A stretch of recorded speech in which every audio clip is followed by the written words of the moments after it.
사도신경으로 우리의 신앙을 고백하심으로 6월 5일 새벽 예배를 시작하겠습니다. 나는 전능하신 아버지 하나님 천지의 창조주를 믿습니다. 나는 그의 유일하신 아들 우리 주 예수 그리스도를 믿습니다. 그는 성령으로 잉태되어 동정녀 마리아에게서 나시고 본디오 빌라도에게 고난을 받아 십자가에 못 박혀 죽으시고 장사된 지 사흘 만에 죽은 자 가운데서 다시 살아나셨으며 하늘에 오르시어 전능하신 아버지 하나님 우편에 앉아 계시다가 거기로부터 살아있는 자와 죽은 자를 심판하러 오십니다. 나는 성령을 믿으며 거룩한 공교회와 성도의 교제와 죄를 용서받는 것과 몸의 부활과 영생을 믿습니다. 아멘. 다 함께 찬송가 204장을 찬송하시겠습니다.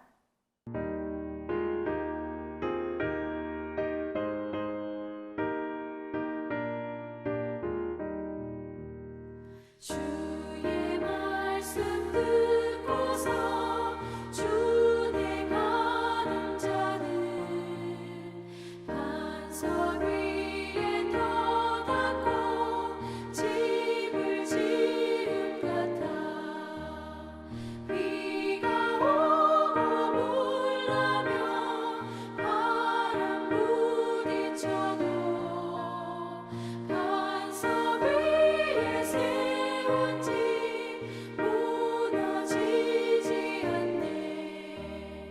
잘 짓고 잘 짓세 우리 집 잘 짓세 만세 반석 위에도 우리 집 잘 짓세.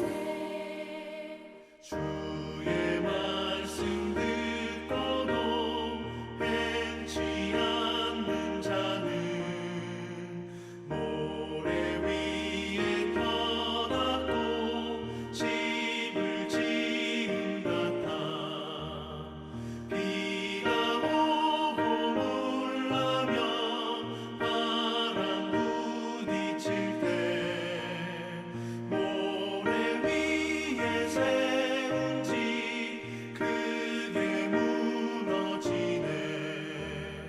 잘 짓고 잘 짓세 우리 집 잘 짓세 만세 반석 위에도 우리 집 잘 짓세. 세상 모든 사람들 집을 짓는 자니 반석 위가 아니면 모래 위에 짓네. 우리 구주 오셔서 지은 상을 줄게. 세운 공로 따라서 영영상벌 주리.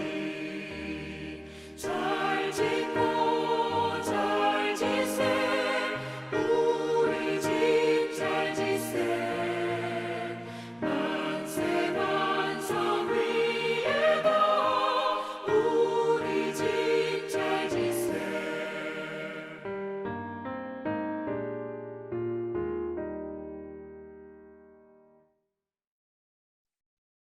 오늘 우리에게 주시는 하나님의 말씀은 사도행전 16장 16절에서 40절 말씀이며 21절까지 말씀을 제가 봉독해 드리도록 하겠습니다. 우리가 기도하는 곳에 가다가 점치는 귀신 들린 여종 하나를 만나니 점으로 그 주인들에게 큰 이익을 주는 자라. 그가 바울과 우리를 따라와 소리질러 이르되 이 사람들은 지극히 높은 하나님의 종으로서 구원의 길을 너희에게 전하는 자라 하며 이같이 여러 날을 하는지라. 바울이 심히 괴로워하여 돌이켜 그 귀신에게 이르되 예수 그리스도의 이름으로 내가 내게 명하노니 그에게서 나오라 하니 귀신이 즉시 나오니라. 여종의 주인들은 자기의 수익의 소망이 끊어진 것을 보고 바울과 실라를 붙잡아 장토로 관리들에게 끌어갔다가 상관들 앞에 데리고 가서 말하되 이 사람들이 유대인인데 우리 성을 심히 요란하게 하여 로마 사람인 우리가 받지도 못하고 행하지도 못할 풍속을 전한다 하거늘. 아멘. 오늘 우리가 함께 읽은 사도행전 16장 16절에서 40절까지의 말씀은 앞서 루디아의 집에서 예배가 진행되고 교회가 세워진 이후 빌립보에서 일어난 두 번째 사건입니다. 16절에서 18절 말씀은 귀신 들린 여종에 대해 이야기합니다. 16절은 기도하는 곳에 가다라고 말씀하고 있습니다. 영적인 눈을 가지고 그 길을 가다 보면 영적인 일을 만나게 됩니다. 그러나 죄가 가득한 길을 가다 보면 죄악의 길을 만나게 됩니다.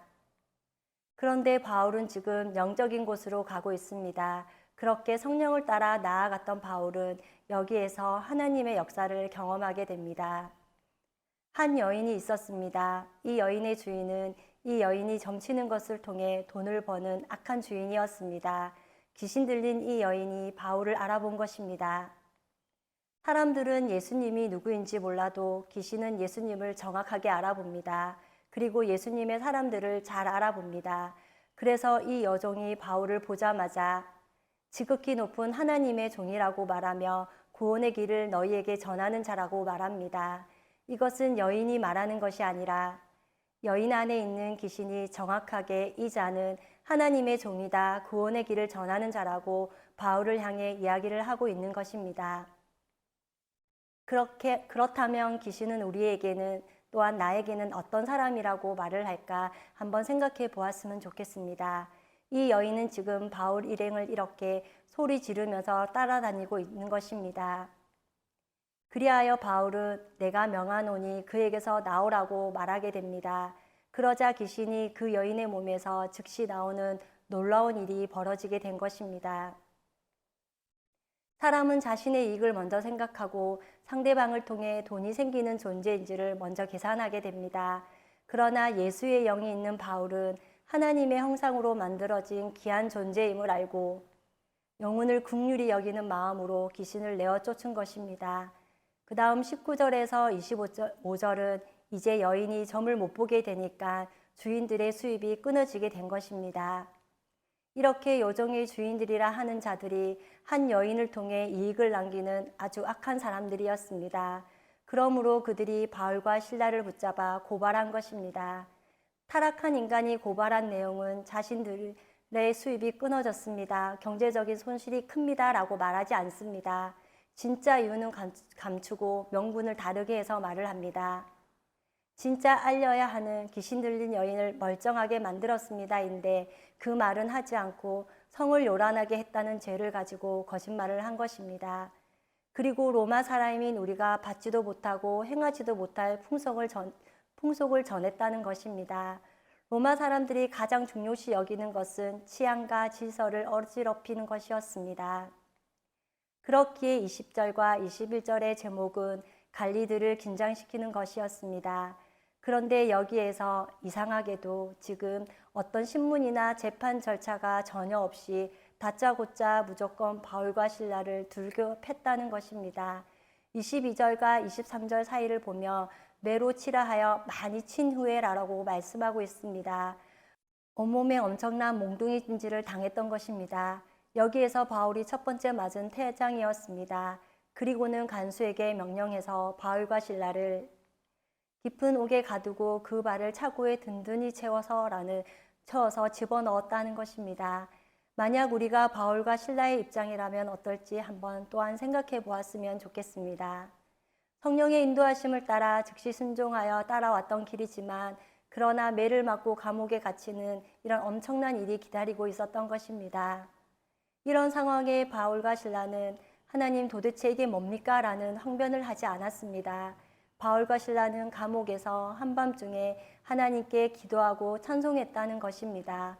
온몸이 아픈 고통이 있었을 텐데 어떻게 이런 상황 속에서도 기도하고 찬송할 수 있었을까요? 억울하고 힘들 때 물과 성령으로 거듭난 그리스도인은 원망하고 불평하는 것이 아니라 기도하는 것입니다. 그리고 하나님을 찬송합니다. 후일에 하나님께서 주실 상급이 크기에 그것을 믿고 어떤 상황에도 기도하고 찬송하겠다는 결단을 하는 것입니다.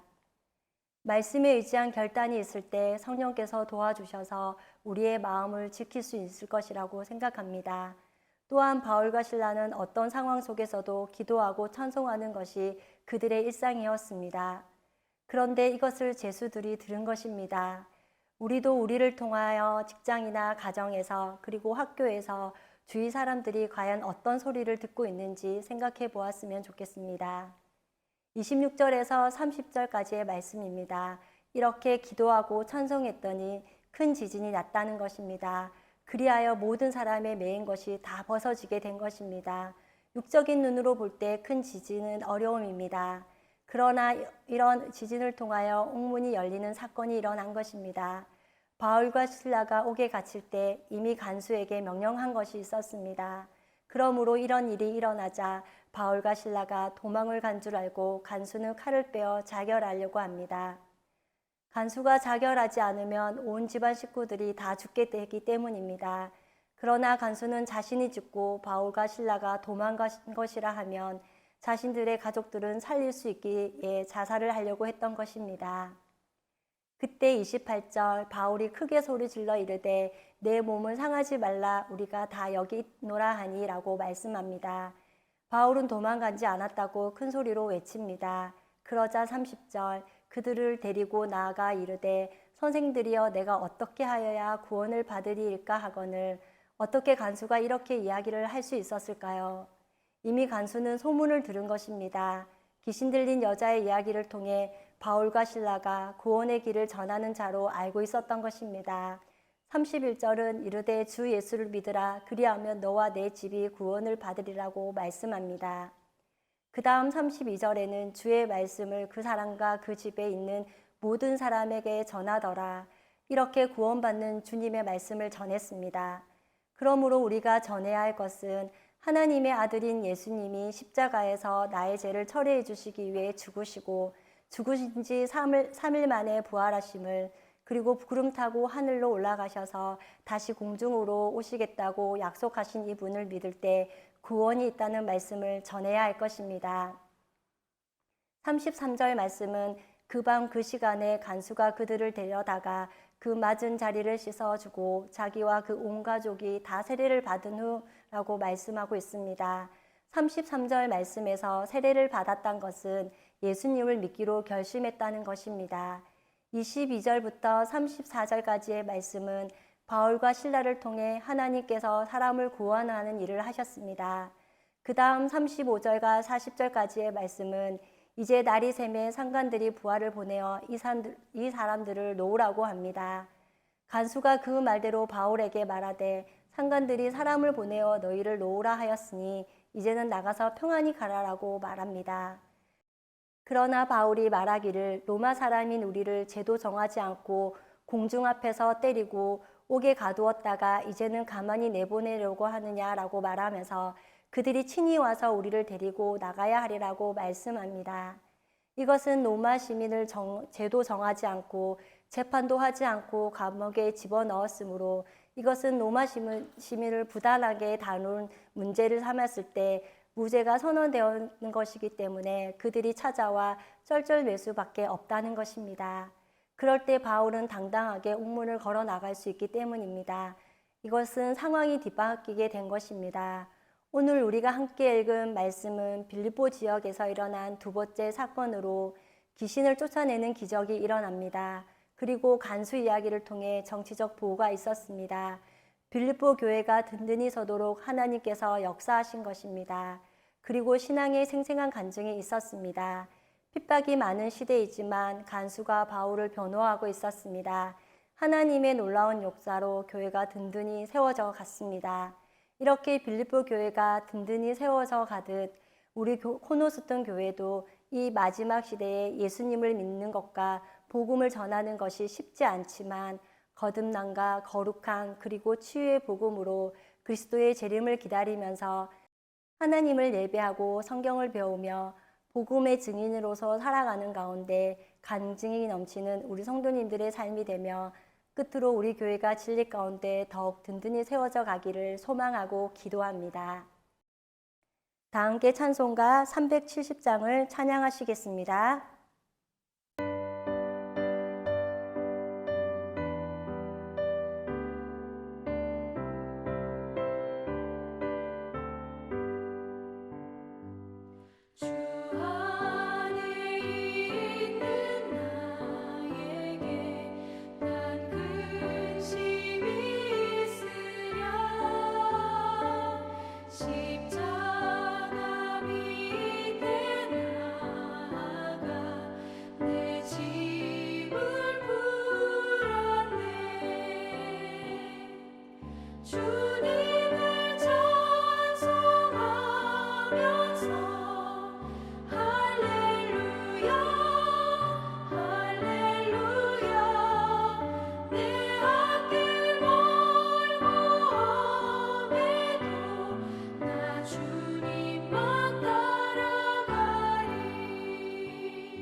다 함께 기도하시겠습니다. 사랑의 하나님, 하나님의 은혜 안에 오늘도 하루를 시작하기 전 말씀 앞에 서게 하심을 감사합니다. 바울을 통해 귀신 들린 여인이 고침을 받고 간수가 복음을 들어 그의 가족에까지 구원을 받는 것을 보았습니다. 그렇게 하나님의 역사로 빌립보 교회가 든든히 세워지고 생생한 신앙의 간증이 넘쳤던 것처럼 우리 코너스톤 교회도 늘 진리 위에 든든히 세워져 복음을 듣고 구원받는 사람들이 많아지게 하옵소서. 또한 바울과 실라가 감옥에 갇혀 절망 가운데도 소망을 찬양하였던 것처럼 저희들 또한 날마다 산 소망을 붙들고 무슨 일을 만나든지 항상 기뻐하고 쉬지 않고 기도하며 범사에 감사하는 삶이 되게 하옵소서. 지난 주일 위대한 순종이 있었던 성읍이라는 제목으로 말씀을 듣게 하시니 감사합니다. 모리아 땅은 기쁨과 감동과 영광이 있는 장소임을 기억하게 하시고 예루살렘의 평강을 위해 기도하는 저희들이 되게 하옵소서. 오늘 이 하루도 주님 안에서 영과 혼과 육이 강건한 삶이 되기를 기도하며 우리를 죄에서 구원하여 주신 예수님의 이름으로 기도드립니다. 아멘. 이 시간 합심으로 기도할 제목을 나눕니다. 나의 가족, 부모님, 배우자, 자녀의 구원과 흔들리지 않는 믿음을 위해 자신의 믿음과 성령 충만함과 능력 있는 삶, 경건한 삶을 살도록, 그리고 지난 주일 들었던 말씀을 기억하며 교회를 이끌어 가시는 담임 목사님과 사역자들을 위해 소그룹 분들을 위하여 매주 화요일마다 있는 사사기 성경 공부와 매주 목요일 진행하는 목회자 세미나를 위해 그리고 각자 가지고 계신 기도의 제목을 놓고 기도하시기 바라며 오늘도 주 안에서 승리하십시오.